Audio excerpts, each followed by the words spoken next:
Oi,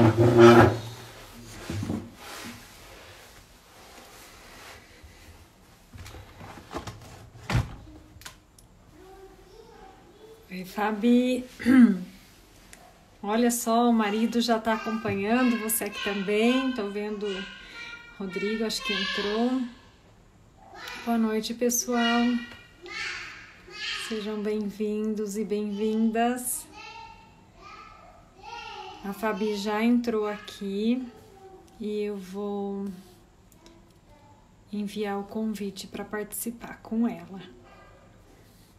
Vamos lá.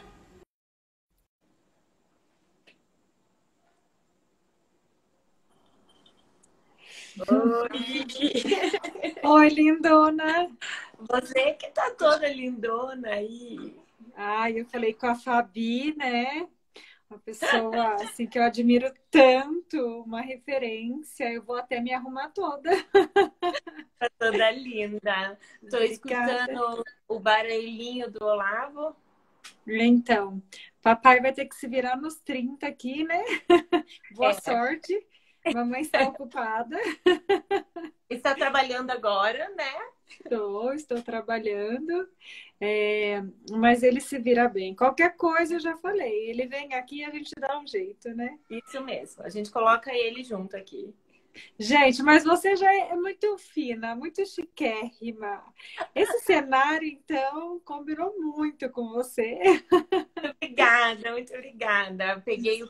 Geralmente eu atendo, quando atendo aqui em casa, eu atendo no escritório. Mas hoje eu falei, vou pegar na minha sala, que tá tão bonita e tal. Sim, tá sofisticada, elegante. Muito bom. E também tá ruga, né? Porque Curitiba sempre tem um climinha assim mais fresquinho, mais ruga, né? Muito. Acendi a velhinha para dar um cheiro, para lembrar um pouco da Dinamarca, né? Aham. Muito bom. Quanta gente entrando por aqui, sejam bem-vindos. Obrigada por estarem aqui com a gente, né? É tão concorrido esse horário, fazendo lives, e eu sempre que entro no meu Instagram tem um monte de gente. Eu falo, nossa, quanta gente! É verdade. Mas eu acho que o convite, Fabi, atraiu a atenção de muitas pessoas que te seguem, que te conhecem, me mandaram mensagem falando: não vou perder por nada. A sua xará, Fabiana, é uma delas, que me mandou: não perco por nada esse bate-papo. Já E vi que ela entrou ali. Um beijo para a você Fabi. A viu? Fabi, ela faz umas coisas. Ela te deu aquela vez a granola Meu maravilhosa. Deus, Ah, maravilhosa, maravilhosa. bom. Double F, né? O pessoal É, segue também aí no Instagram, Double F. Pena que eu não moro em Curitiba e sorte também, porque se eu morasse eu estaria perdida. eu tô perdida, porque eu falo, Fabi, por favor, eu quero granola, eu quero caldo. E ela fica lá levando para mim. Muito bom, muito bom. Mas é saudável, então pode. Então pode. Então pode. Bom, muito obrigada, Fabi, por ter aceito o meu convite. Toda vez que eu converso com você, eu sinto assim que eu evoluo um monte de ouvir você falar, você traz tanto conhecimento, tanta sabedoria, e sempre vem de uma forma tão leve, num bate-papo, que me dá vontade de ficar conversando com você assim por horas e horas e horas. Olha lá. Ah, tá falando que vai mandar. É. Olha lá. Então, muito obrigada. O maior desafio de hoje vai ser a gente, em 60 minutos, tentar passar alguma coisa sobre esse tema aqui, conversando, nós sentimos, né, que seria um tema que bate dentro do coração da gente. Não é porque somos profissionais que estudamos esse tema que a gente passa sem ilesa, né? Sem vivenciar. Então, que fique bem claro, a gente está conversando de experiências que nós vivemos e nós buscamos conhecimento, ou nós ouvimos, apoiamos outras pessoas, ajudamos no tratamento das outras pessoas. E é um tema que a gente precisa falar de Uhum. trauma, né? E você é especialista nesse assunto, casou comigo na mentoria de encorajamento. Então, acho que seria muito bacana eu começar falando um pouquinho da minha história como mãe e por que que eu fui buscar a consultoria em encorajamento. E aí você fala sobre o seu olhar clínico e das experiências que você ouve, né? Bastante no seu dia a dia, sendo mãe também. O que que você acha? Ótimo, perfeito. Olha só, de Ourinhos! Que demais! É minha alguma coisa. A minha vizinha que é de Ourinhos, ela deve estar lá agora em Ourinhos. Muito legal saber, né? Que são conterrâneas aí de vocês. A minha vizinha daqui é de Quem? Ourinhos, mas a Andréia. Sério? Uhum. Depois eu te conto. Uma Olha, gente, querida. depois Mundo pequeno. Bom, para quem só não... queria, só queria dizer assim, Aline, que realmente encontrar você, né, nessa jornada linda que é a vida, foi realmente um presente, porque cada vez que a gente fala, aquele pré-live que a gente conversou, nosso encontro na Dinamarca, em São Paulo, aqui em Curitiba, sempre é horas e horas e horas de trocas tão produtivas, né? Então, eu acho que eu estava muito ansiosa para essa live, porque eu falei, acho que vai ajudar muitas pessoas, muitas famílias. E o teu trabalho está muito, muito lindo. Então, passo-te a bola para falar. Muito obrigada, obrigada mesmo. Eu ia falar isso, né? O universo é tão perfeito e ele. As luzinhas que se acendem quando a gente está vibrando na mesma frequência e a gente conecta com quem, né, acredita na mesma coisa que a gente. E eu fui te conhecer lá na Dinamarca. Foi incrível esse encontro. E depois tivemos novas oportunidades e sempre muito especial. Obrigada por lembrar. Sempre maravilhoso.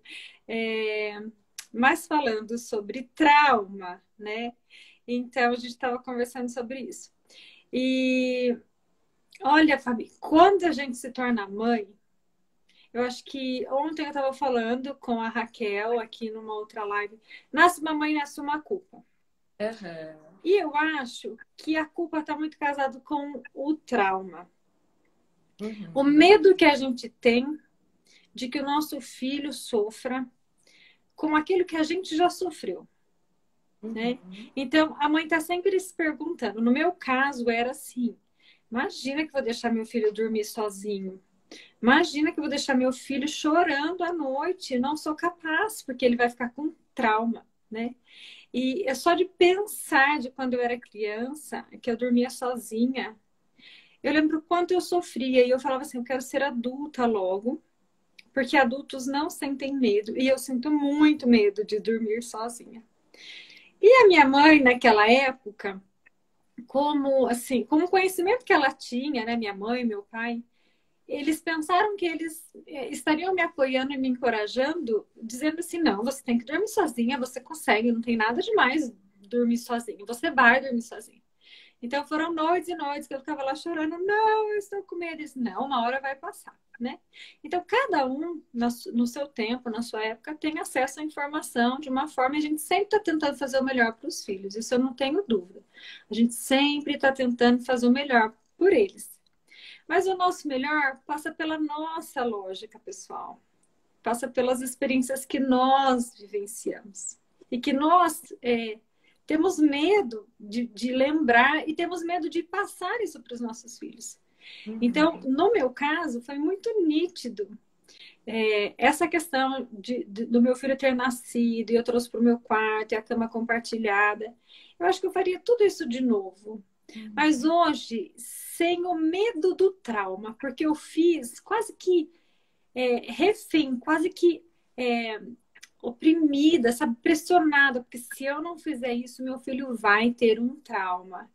Uhum. E acho que hoje eu faria de novo, mas pela curtição, e tiraria essa carga, né? Depois eu vi que eu comecei a sofrer demais, sabe? Demais, assim, querendo criar um mundo perfeito para ele, ser a mãe perfeita, poupá-lo de qualquer sofrimento. Não, porque tal coisa ele tem trauma, outra coisa ele tem trauma. Ai, gente, né? E aí, quando caiu minha ficha, foi quando eu fui fazer essa consultoria em encorajamento, que tem uma parte da técnica que ela usa o mesmo princípio da disciplina positiva, Mas para a gente convidar a nossa criança interior a ser recriada dentro de uma técnica de disciplina positiva. Então, você vai vasculhando memórias e informações do seu passado, que não necessariamente foram verdadeiras, mas é aquilo que você armazenou, né? Aquilo que você interpretou do que aconteceu. Isso. E aí você tem a chance de olhar para aquilo ali com uma nova perspectiva e conversar com essa criança e dizer, olha, né? Naquele momento você era uma criança, isso que você fez foi o melhor. E agora, o que que você decide? Então a gente consegue reescrever a nossa história. E tem uma parte disso que fala assim: em algum momento da vida, a gente achou que a gente não era boa o suficiente, amado o suficiente, capaz o suficiente. Então, a gente foi para o menos. E quando a gente está no menos, a gente é infeliz, a gente tem depressão, a gente vive no passado. Ah, é porque eu devia ter feito diferente. Ah, é porque eu não fiz certo. Ah, é porque eu não sei o quê. E aí, quando nasce um filho, eu quero ser mais do que boa. Porque se eu acho que eu não fui, ou não foram comigo, então eu vou projetar no meu filho, não, com o meu filho eu não vou errar. Eu vou ser mais do que bom. Só que o equilíbrio está aqui no meio. Bom o suficiente. Porque o que é demais também é exagerado, causa ansiedade, causa estresse, é muito, né? Exagera. E aí é horrível, porque você vive sempre com medo, buscando o futuro. Então, para não acontecer o trauma, para não fazer isso para o meu filho não sofrer, eu vou poupar. E aí perde totalmente o equilíbrio. Então, assim, para mim foi libertador conhecer isso. Libertador. E uma coisa que eu defendo e que quando a gente conversa, a gente sempre entra nesse ponto, né? Sempre nós temos que buscar o autoconhecimento. Então, qualquer coisa que a criança esteja mostrando, seja um comportamento equivocado, birra, não vai bem na escola, não dorme. Eu passei por isso, né? O que essa criança está dizendo sobre mim? Exato. Sobre mim. E aí eu gostaria que você falasse, né? Porque eu sei que você tem muita propriedade. Como é que a gente acessa? E é dolorido. Que é sobre mim, é sobre a mãe, é sobre o pai.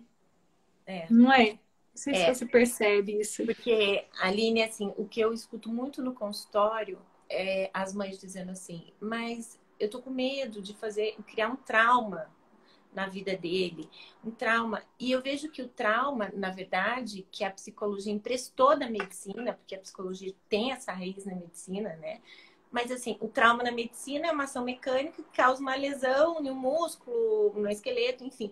Mas, para a gente causar um trauma mesmo, a gente tem que causar muita angústia na criança, de ações repetitivas e de que vai com o conteúdo da criança, né? Então, assim, cada criança, às vezes uma criança que sofre um acidente, irmãos no carro, um interpreta de um jeito e outro de outro jeito, porque tem a ver com cada um com o seu repertório, criados na mesma família, com as suas estruturas psíquicas, na forma de lidar com aquilo.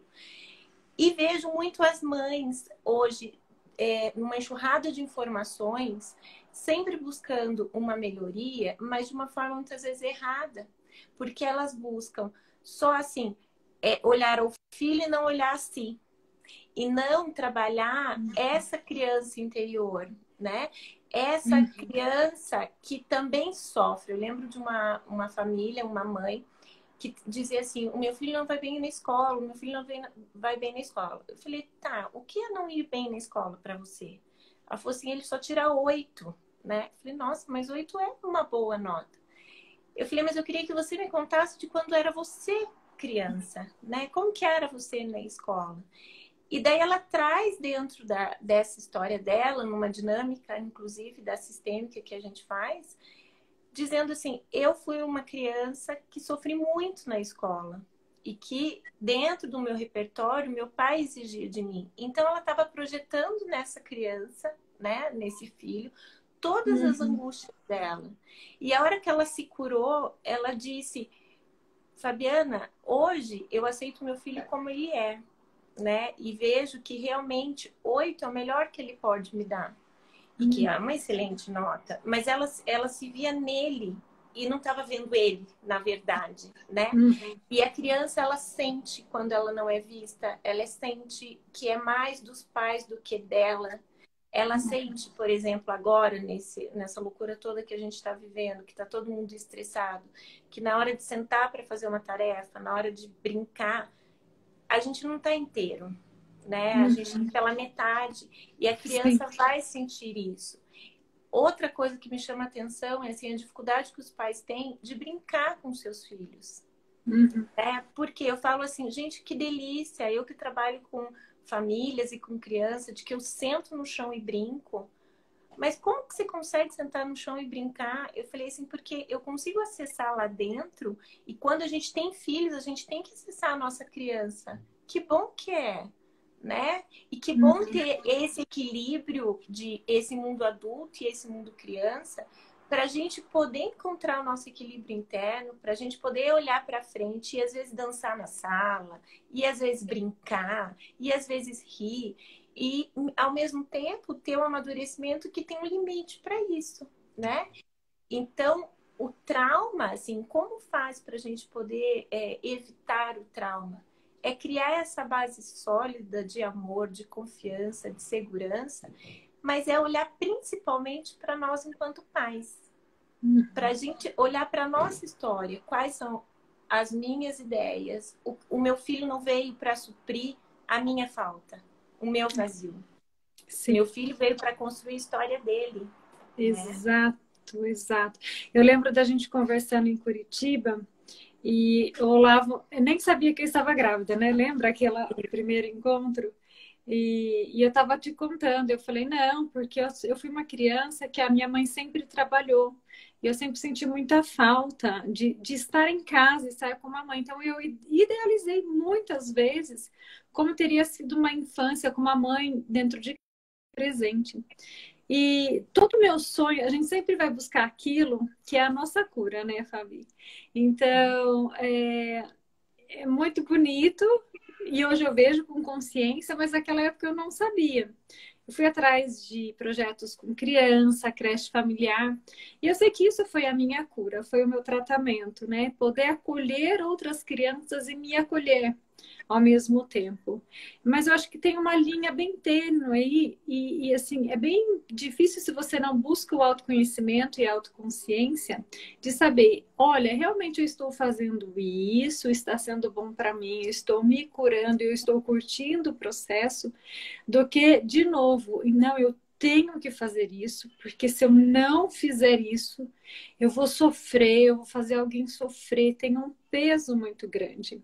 Então, quando o Olavo nasceu, eu percebi que eu fiz tudo para ser a mãe ideal para o Olavo. E em uma constelação, né?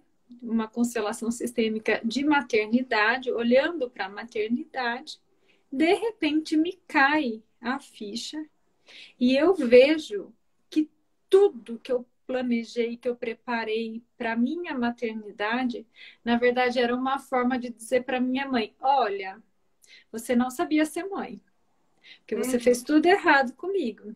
Quem sabe sou eu.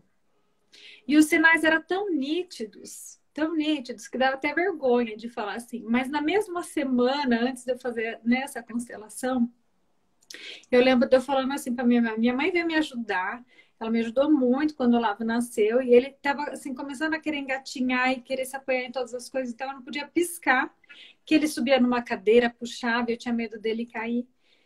E ela veio, pegou ele no colo, brincando muito, curtindo muito, sabe? Coisa que, assim, quando a gente era criança, ela não estava disponível, trabalhava muito, foi a nossa realidade. Então eu vi aquilo, eu curtia muito, mas um dia, olha só a alfinetada, né? Eu falei assim para ela, nossa, com certeza deve ter sido muito mais fácil para você trabalhar o dia todo e deixar a gente na creche do que ficar o dia inteiro em casa, porque é muito mais difícil. E ela respondeu assim, numa boa, né? Porque minha mãe é direta, ela até curta e grossa. Falei, com certeza, só de fim de semana eu já ficava louca, né?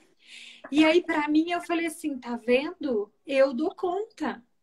Ela não deu, mas eu dou conta. Isso é uma arrogância. E aí eu fico pensando o quanto eu tenho que me descobrir, o quanto eu tenho que me conhecer para eu poder de fato viver a minha história de maternidade com meu filho e que ele viva a dele. Mas assim, parece que cada vez mais é uma casca que sai, né? É uma Isso, cortina que cai. Aí eu falo, isso. meu Deus, eu estava fazendo isso. Pera lá, deixa eu voltar para o meu lugar. E até se descobrir qual é o lugar, né? Porque eu falo para Uhum, as famílias, quando junta, por exemplo, né? Junta o Oliveira, o Canda, quando junta, é uma nova família que se forma. Então, os conceitos do meu marido não são certos, os meus não são certos, e a gente vai descobrir, porque os nossos filhos são produtos dessa nova dinâmica, né? Então, às vezes, dos pais que ficam brigando, assim, ah, é o meu jeito que tá certo, o meu jeito que tá certo, eu falo assim, vamos tentar um jeito, que é o jeito de inovações, porque daí, ai, não, a minha mãe que educa certo, a minha mãe que educa certo, e daí eu falo, mas vamos, são outros pais, nascem pais uhum.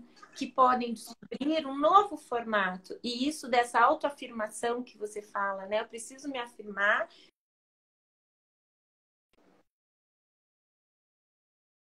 E não, você precisa sentar com a criança e descobrir qual é o seu melhor, né?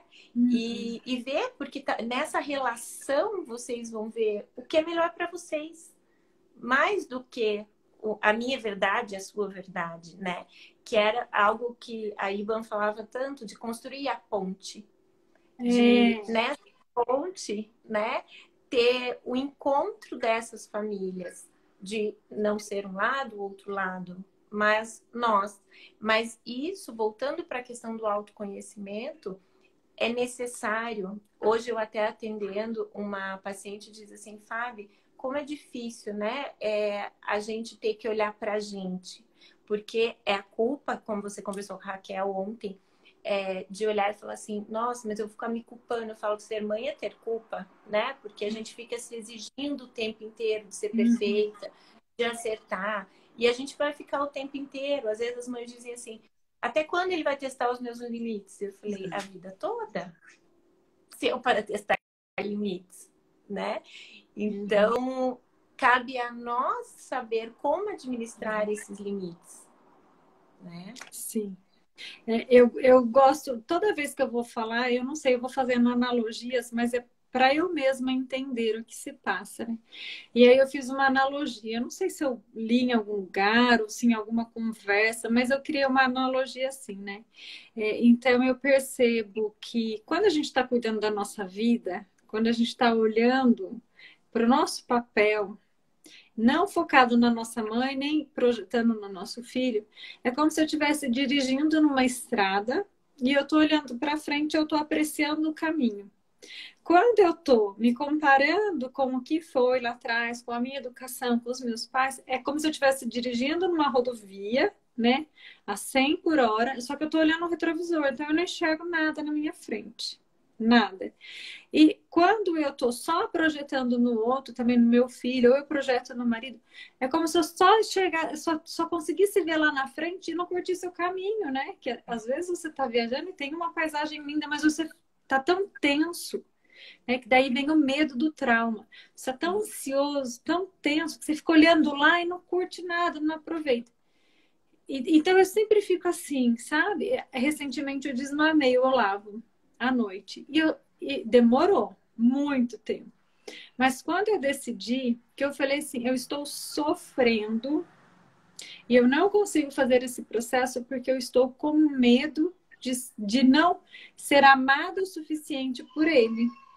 Uhum. Esse é meu medo. No dia que eu vi isso com clareza, e aí eu falei para mim mesma, ele vai saber que eu amo pela nossa relação, por tudo que nós vivemos juntos, não por esse fato específico.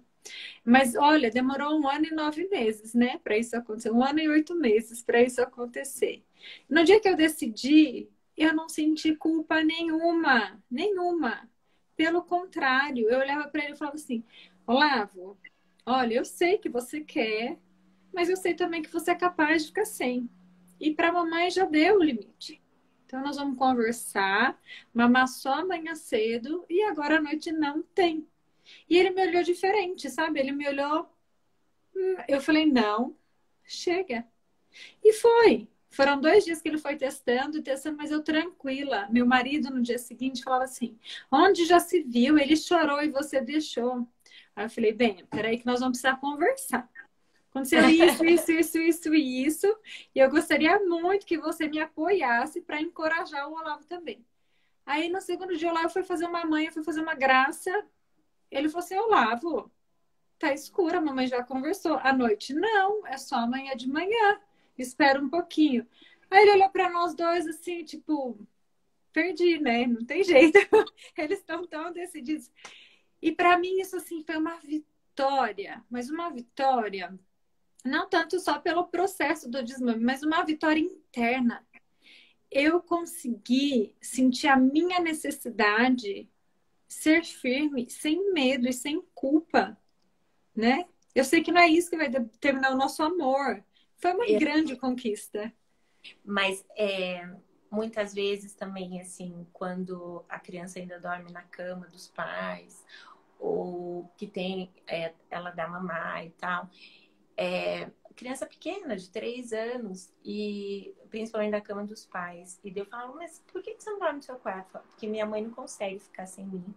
Então a criança sente que é o medo da mãe, é aquela coisa da mãe não querer deixar o filho do que ele próprio, né? Então, quanto a gente passa isso para a criança. Voltando um pouquinho para o trauma, assim, vale sempre lembrar que cada criança tem uma percepção também da sua história. E que cada fato, às vezes os pais dizem para mim, mas a gente não grita. E a criança diz para mim, nossa, meus pais brigam muito. Mas assim, é o jeito que ela entende, é a leitura dela. É a leitura de que aquilo está sendo violento para ela. Então, de que é muito importante os pais sentarem, conversarem. E quanto volta, por que eu tenho que falar com ele? Né? Meus pais não falavam comigo. Então, a gente volta para as nossas crenças pessoais, para as nossas crenças familiares. Tá, teu pai não conversava com você e isso era bom? Né? Vamos criar de novo uma nova história. Então, cada vez a gente tem que olhar para as nossas raízes e é surpreendente quando eu pego um adulto ou pego um adolescente e eu pergunto, você sabe, quem que é seu avô? A gente vai fazer a árvore da família. O que teu avô fazia? E as pessoas não sabem. E eu lembro do meu pai, porque assim, o meu pai é um grande contador de história, das histórias dele, inclusive. E ele sempre dizia... Então, assim, eu sei que o meu pai fez a vida toda, eu sei do meu avô, eu sei da minha avó. E isso fez eu entender a minha constituição, né? Faz eu entender por que o João gosta do pão.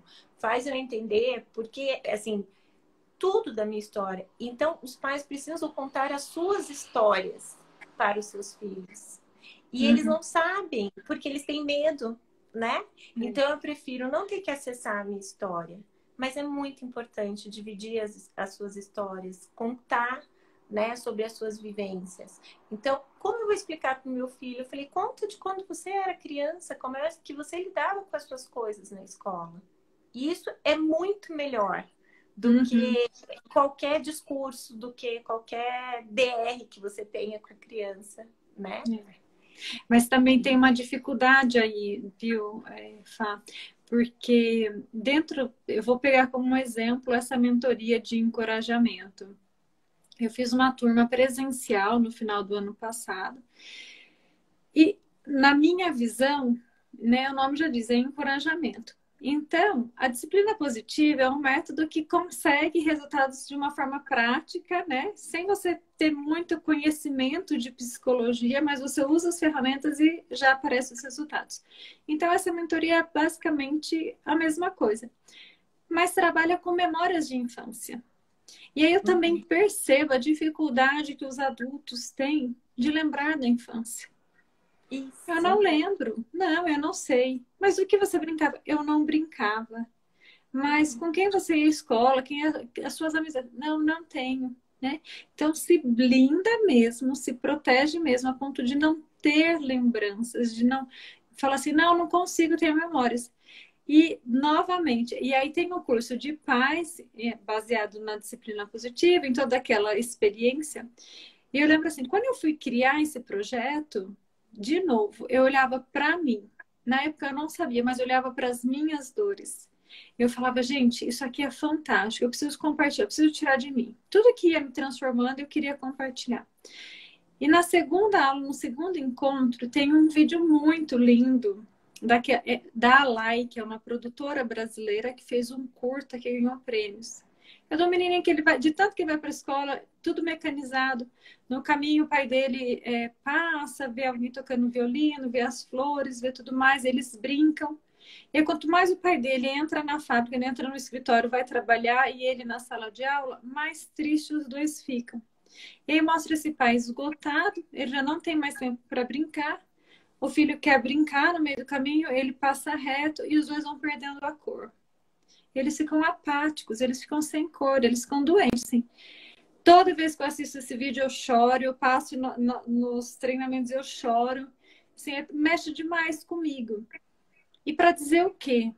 Né? Então, como é que você espera desse pai, dessa mãe, que está vivendo a vida nesse piloto automático, também para se preservar, porque não sabe como lidar com as suas dores, que ele brinque com a criança? Então, é um resgate mesmo. Na minha visão, é um resgate. A gente tem que se resgatar, a gente tem que pegar essa criança e cuidar dela primeiro, até para a gente ser capaz de conseguir contar nossas histórias, porque senão a gente não consegue. E depois que você vê essa cura, né, de dentro para fora mesmo, de você acessar os seus medos, de você acessar os seus bloqueios, né? Uhum. E as coisas que estão traumatizadas em você, você vai ficar leve. E daí Sim. você pode ficar leve para sair dessas padrões de que eu tenho que fazer isso para o meu filho ser feliz, eu tenho que fazer aquilo para o meu filho ser feliz. Eu tenho que ser, né? Mas as pessoas que ficam buscando cada vez mais só estratégias e faz isso e faz aquilo e não olha para si, cai no vazio. E Isso. aquilo não tenta, e daí você fala, às vezes os pais falam, eu já fiz tudo. Eu já fiz disciplina positiva, já fiz terapia cognitivo comportamental, eu já fiz tudo e nada adianta. O meu filho não tem jeito. Eu falo, então eu te proponho a começar uma nova jornada, né? Mas vocês vão ter que estar comigo e a gente vai tentar fazer isso de uma forma diferente. E daí a gente começa a trabalhar essas famílias, né? A olhar para si, a olhar entre si, esse casal olhar entre si. Uhum. E daí você vai vendo as mudanças nos filhos e tudo fica, né? Eu digo colorido aí, fazendo essa alusão a esse filme que você disse. E passa a tudo ficar mais leve para a família e fala como a gente faz agora, né? Não se sabe mais, porque não é mais A ou B, porque até da DP, uma coisa que eu acho, quando eu conheci a DP a primeira vez, através de uma outra profissional, eu falei, gente, mas é muito enrijecido, eu não gosto de nada enrijecido. Uhum. Então, uma coisa que eu vejo você também trabalhando com a DP é com leveza. É assim, vamos fazer isso, né? E que não fique assim, só um mais um é dois, e é isso, e acabou, né? Uhum. Tem um outro, agora que você falou de filme, eu lembrei, aquele filme A Vida é Bela, né? Que o pai conduz a criança dentro de um regime nazista, dentro de um campo de concentração. Aquilo, para mim, é conduzir dentro de um trauma. Porque a criança tá ali, não vendo nada que está acontecendo, vendo através do olhar do pai, né? Então, aí, às vezes, os pais diziam assim, tá, mas eu não estou preparando para a realidade. Eu falei, não, você está preparando, só que de uma forma amorosa, harmoniosa. E quando ele for grande, ele vai ter os recursos para lidar com aquelas situações mais difíceis. né? Uhum. Então, É, eu acho que essa tua mentoria ajuda muito a esses pais conseguirem criar esses recursos, né, Aline? isso. E que fique claro que não é essa mentoria salvadora, né? Eu estou dizendo pelo contexto. Eu comecei uma mentoria gratuita pelo Telegram, que eu te disse, que é oferecendo para as pessoas recursos para elas escreverem a sua própria história como protagonista. Justamente porque eu vejo essa realidade, eu tenho recebido muito pedido de ajuda de mães, né? E a gente sabe que a gente não pode salvar o mundo, nem é o nosso papel.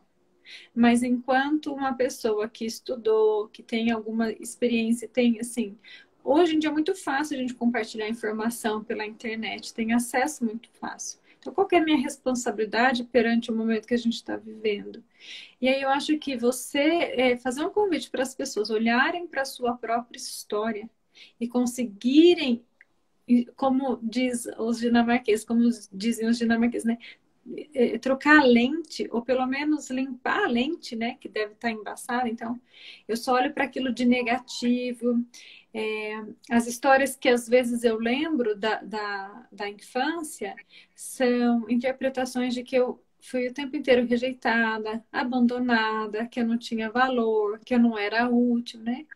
E não necessariamente isso aconteceu, mas a maneira como eu interpretei, e eu acho que isso daí também vai um pouquinho da personalidade de cada um, né? Talvez uma. Não é que a personalidade que determina se você vai se sentir mais amada ou menos amada, né? Mas a personalidade, ela reforça uma crença que talvez você começou a adquirir a seu respeito. E aí vai acontecendo eventos, você colocou aquela lógica lá sobre a vida, então, a vida é difícil, eu sou realmente abandonada e rejeitada, e aí tudo que acontece vem para confirmar a minha maneira de ver o mundo e aquilo que eu interpreto do mundo, né? Então, é uma mistura de tudo.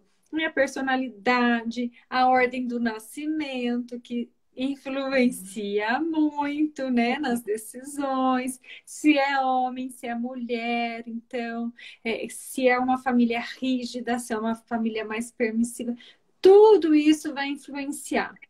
Mas, quando a gente realmente quer fazer diferente, quando a gente está disposto e com coragem de olhar para a nossa história, de quem nós somos, é lindo o que acontece, né? É lindo porque você pode olhar para aquela mesma história e falar assim, gente, nossa, eu nunca tinha percebido que realmente eu não fui uma criança só chata, só briguenta. Eu também era muito decidida, eu era proativa, eu era determinada, era líder. É a mesma pessoa. Só que aquela parte bonita de você estava esquecida, estava adormecida. Então, você tem a chance de reviver aquilo, né? E de passar aquilo adiante. Porque todos nós temos os dois lados. Aquele lado que é mais difícil, né? Mais desafiador para ser trabalhado. E tem um lado que é sensacional, que são os nossos tesouros, que é a nossa maior habilidade, o nosso maior poder. Então, poder falar da sua história é muito poderoso, né? E é o que você falou, é ressignificar cada característica que você achou que era sua, né? E que você trouxe dizendo assim, não, eu sou assim. Não, eu vou ressignificar, eu não sou assim, né? Era naquele momento, era assim que eu me sentia. Mas isso não vai me definir, que é quando a gente fala de paz e de trazer tudo isso, é falar o que a René Brown fala sobre a vulnerabilidade, né? De Uhum. tornar e se deixar vulnerável. E isso também é libertador, né? Porque você traz a sua vulnerabilidade, mas é a única forma de você ter acesso à sua família, é acessar o seu filho. É quando você mostra que naquele momento você pode ser igual, mesmo que não seja dizendo assim, eu sou amigo, não sou amigo do meu filho. Não, tem uma regra, mas eu preciso ter empatia por ele, né? Uhum. E uma Uma... frase que. Pode falar. Uma frase, eu não consigo ver. Ó, 40 minutos, vamos só combinar uma coisa. O papo é tão bom. por mim, a gente vai falando. A hora que o Instagram cortar, a gente cortou, tá? A gente não sabe nem Tá bom. o pessoal tem seu Instagram agora, eu tenho o meu, se ficar qualquer dúvida, qualquer coisa, depois o pessoal aciona a gente. Tá bom. Mas eu falo assim, que um lema que eu tenho colocado, um mantra na minha vida, assim, eu sou a mãe certa pro Olavo. O Olavo é o filho certo para mim, né? E você falou da Brené Brown, eu também já estudei muito a fundo Brené Brown, você sabe, do workshop, né, que nesse ano eu tive a oportunidade de realizar e participar aqui no Brasil. E aquela questão que a gente conversou sobre os noticiários, eu tenho me sentido, não é o meu normal, eu tenho me sentido com muito mais medo do que normalmente eu sou. Porque eu sou uma pessoa, eu sou uma mãe que eu tendo a confiar muito nas pessoas, nas situações, na vida, do tipo assim, não tomo remédio, não me preocupo, não sou encanada com carro, com coisas, vai acontecer. Eu nem penso, sabe, de que pode acontecer alguma coisa. Realmente eu sempre busco olhar para o lado da confiança, mas eu não sei se é o momento, os noticiários. Eu tenho sentido essa vulnerabilidade e principalmente em relação ao meu filho. Eu comentei com você. Então, depois de ouvir algumas coisas, não gosto de assistir noticiário, mas de vez em quando o marido quer assistir, tá lá, você passa e acaba vendo. Eu falo, ai, não deveria ter ouvido isso. Então eu me pego assim, eu começo a perceber assim, olha, o Olavo não pode ficar na rua sozinho, porque vem carro, o carro não vê ele. Aí quando eu percebo que eu estou criando uma situação na minha cabeça, e a Brené Brown fala muito disso, né? Eu sou a mãe certa para o Lavo, ele é o filho certo para mim, o que tiver que acontecer, não é assim que eu vou evitar. Então eu vou viver o momento presente e com a maior Uhum. qualidade. Mas é tão difícil no momento que a gente está vivendo não ficar vulnerável e não se deixar levar pelo coletivo, por essa insegurança, por esse medo. Como que você está sentindo com jovens? Eu fico pensando também nas crianças e nos jovens, como eles devem estar. Aline, assim, eu digo as crianças, de uma certa forma, tá todo mundo falando das crianças e vejo que os pais estão olhando bastante, mas os adolescentes me preocupam bastante, porque para eles o contato social é muito importante. Então, o que eu tenho visto no consultório é muito adolescente muito deprimido, que não está conseguindo lidar com esse momento de isolamento, que não está conseguindo acessar, porque os pais acham assim, ó, não, esse homeschooling você tem que fazer sozinho. Então, eles estão se sentindo mais abandonados pelas famílias, mais abandonados pelos amigos, porque não consegue girar a conversa, acaba o repertório. Então, eu vejo que para eles está bem pesado e estou muito preocupado com os adolescentes, porque é isso, as crianças a gente dá um jeito, a gente brinca junto, mas o adolescente, como é que você acessa? Né? Como é que você fala assim, então tá, me conta o que você está sentindo. Eu vejo os pais fazendo poucos movimentos em relação a isso. E então é uma faixa etária que está sendo pouco olhada. Agora, como é que as crianças estão sentindo? Né? Tem uns que estão amando estar em casa, que assim, tomara que isso não passe nunca, porque tá bom estar com os meus pais. Eu que voltei para o consultório há pouco, cozinhava todo dia, e eu lembro do João e da Bela dizendo assim, mãe, tomara que não acabe nunca, porque eu tô adorando comer essa comida todo dia. E daí ontem até com um grupo de amigas, eu disse assim, gente, eu fazia comida todo dia feliz e alegre, porque esse não é o meu habitual, eu só cozinho no final de semana. Então, é uma questão de que eles estão vivendo cada um na dinâmica da sua família. Tá fácil? Não tá fácil para ninguém, não, né? Mas a gente, em relação ao medo que você falou, sim, a gente fica com medo, né? E vejo muitas crianças que ficam mais ansiosas, desenvolvem aí também o medo de ir no elevador, de ter que passar o álcool em gel, de o que é esse coronavírus. Teve um que falou assim, não vejo a hora de matar esse coronavírus, porque eu quero encontrar os meus amigos para jogar bola.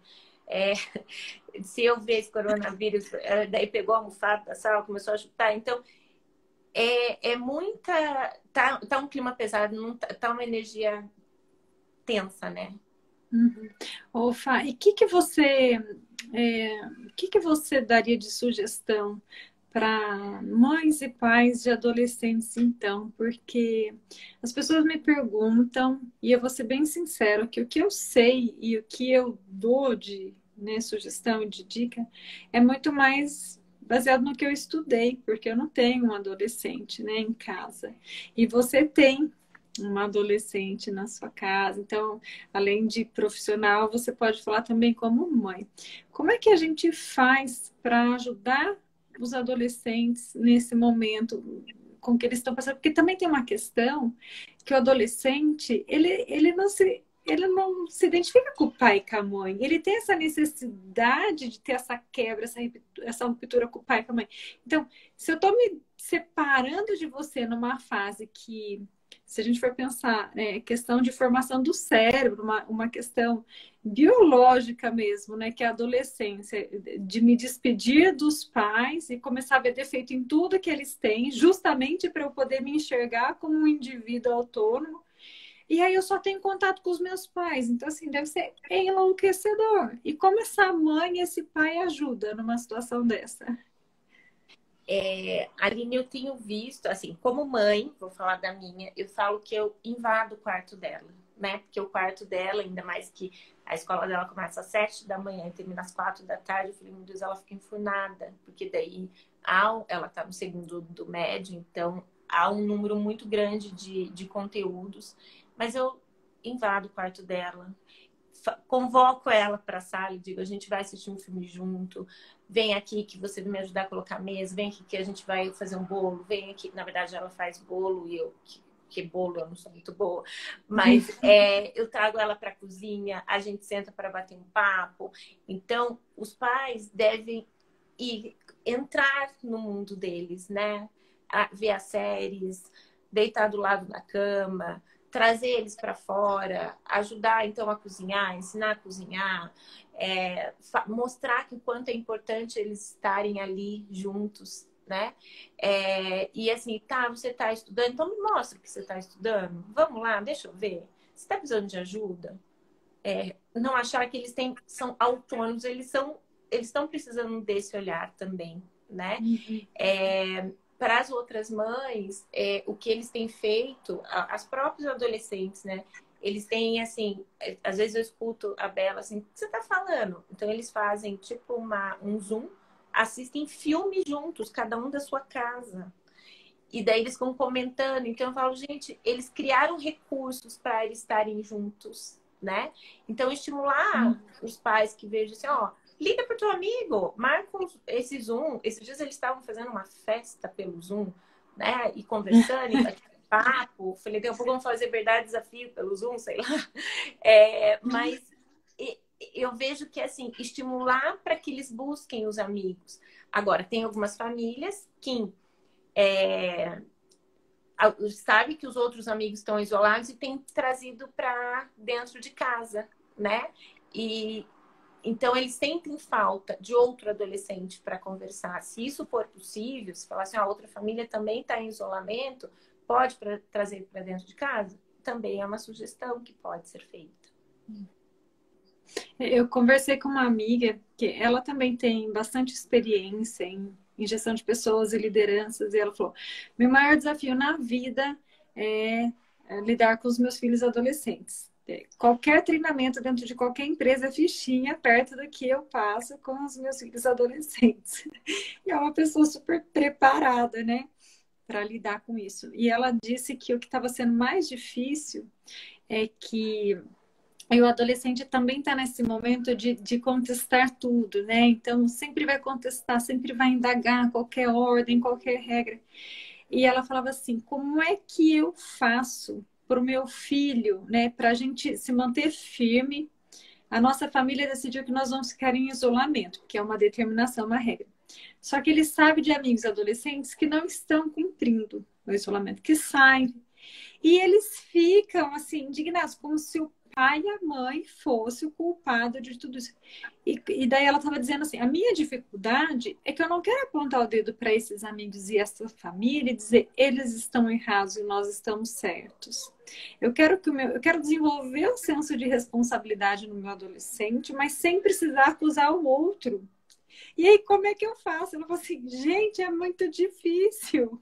Porque ela fala assim, mãe, mas só você que não deixa, tá todo mundo. E ela falou, não sei, eu não tenho argumentos para negociar um negócio desses. Então, olha. Aí a gente fala, tem aquele livro do Cortella, né, sobre família, e ele diz assim, as regras desta casa. Daí a gente retoma, nesta casa as regras são essas. Porque exatamente para não descontextualizar a família do vizinho, mas para trazer que nesta casa não se pode usar celular na hora das refeições, nesta casa.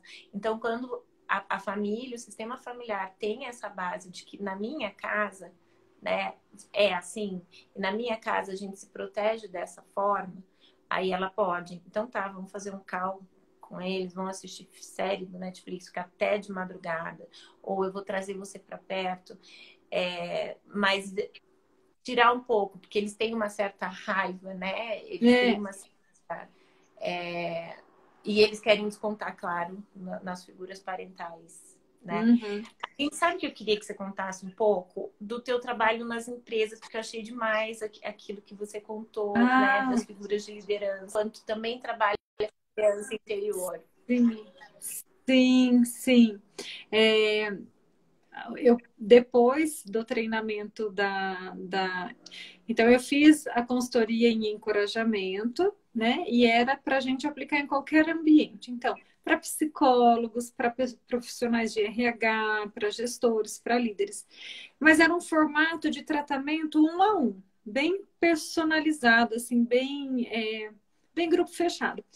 E aí eu falei assim, gente, não dá. Isso aqui é muito importante dentro de empresa, vai ser fantástico. Eu vou transformar em algo que possa agregar dentro das empresas.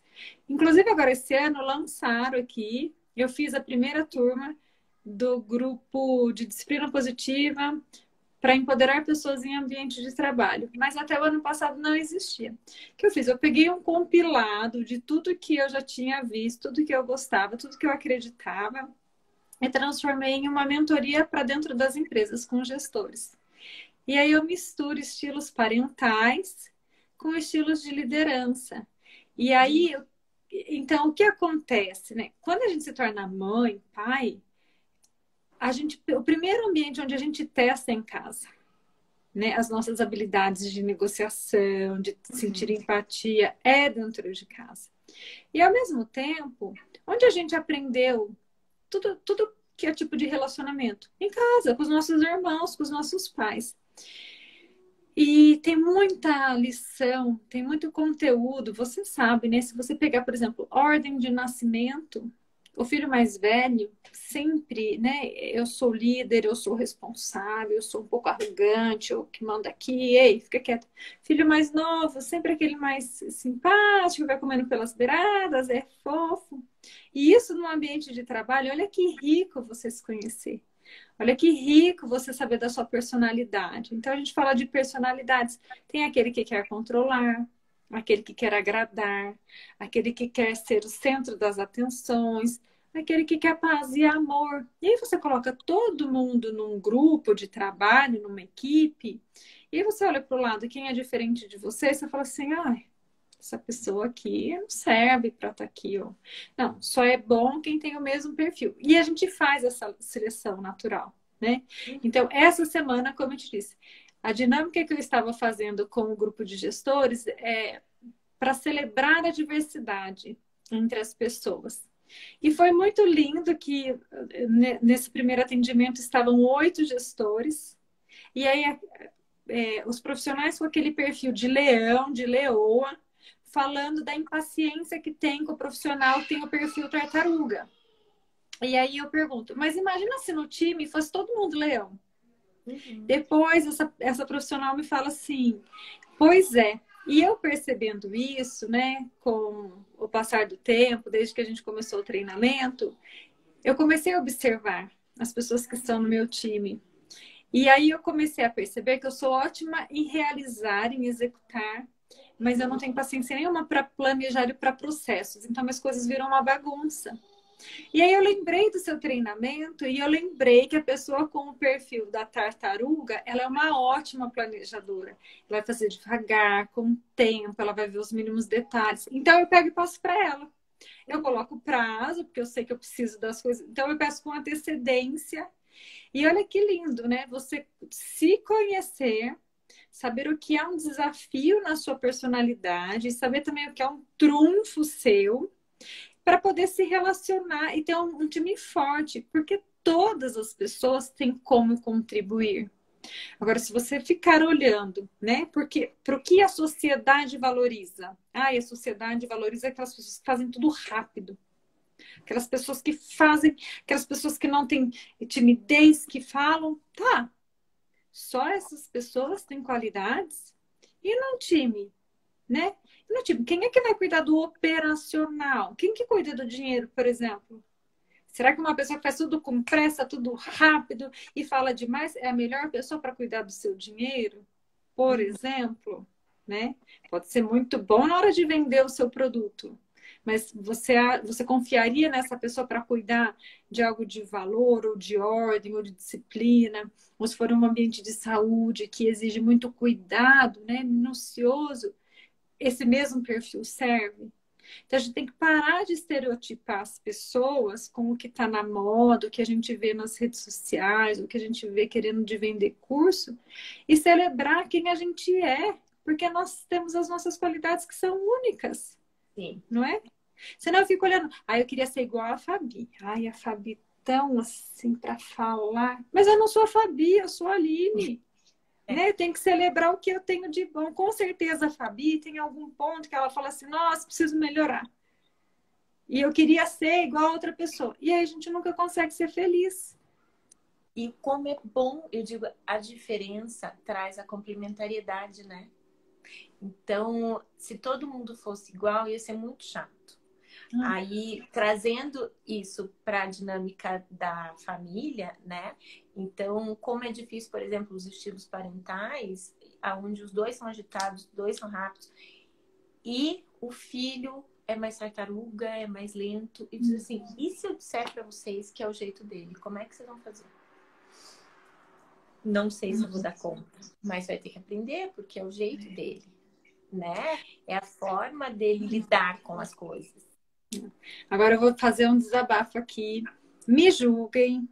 Eu sou também humana, imperfeita, né? Então vou me expor aqui.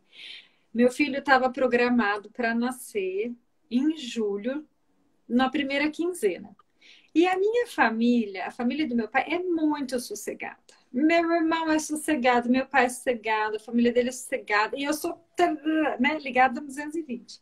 E eu falava, meu Deus, meu filho vai nascer, vai ser câncer. Ai, vai ser meloso, vai ser... Gente, eu não vou dar conta. Aí eu via no mesmo dia que a minha avó era paz em pessoa. Eu falava, não dou conta, não dou conta. Aí ele demorou para nascer, nasceu de 42 semanas. E aí ele nasceu, 27 de julho, leonino. Aí eu falei, pelo menos de leão eu bato de frente, mas, né, vai ser o meu perfil, papapá. Toda, né? E claro que ele é o filho certo para mim, eu sou a mãe certa para ele. Ele é igualzinho a mim, só que com o gênio de leão. E aí tem hora que eu falo assim, meu Deus, o que eu fui desejar para minha vida, né? Então, brincadeiras à parte, eu sei que eu tenho muito que aprender com ele, né? Ele vem para me ensinar muito. E aí eu tô amando isso que eu fiz o meu mapa astral, que diz assim: o maior defeito que a gente enxerga na nossa mãe é aquilo que a gente precisa evoluir na nossa vida. E eu tenho certeza disso. Porque eu falo para minha mãe, mãe, você não pode falar assim com as pessoas. Você é muito direta, você é muito agressiva. Né? E eu, o tempo inteiro eu gostaria de me posicionar, de falar, de não agradar tanto quanto eu me preocupo em estar sempre agradando. Então eu falo assim, se eu conseguir olhar para minha mãe e aprender um pouco com o que eu acho que é o maior defeito dela, com certeza eu vou evoluir. E só de pensar assim, já não é mais um defeito. Eu falo, poxa, ela tem essa coragem. Ela tem esse desprendimento que eu não tenho, né? Então, que rico que é conviver com pessoas diferentes da gente.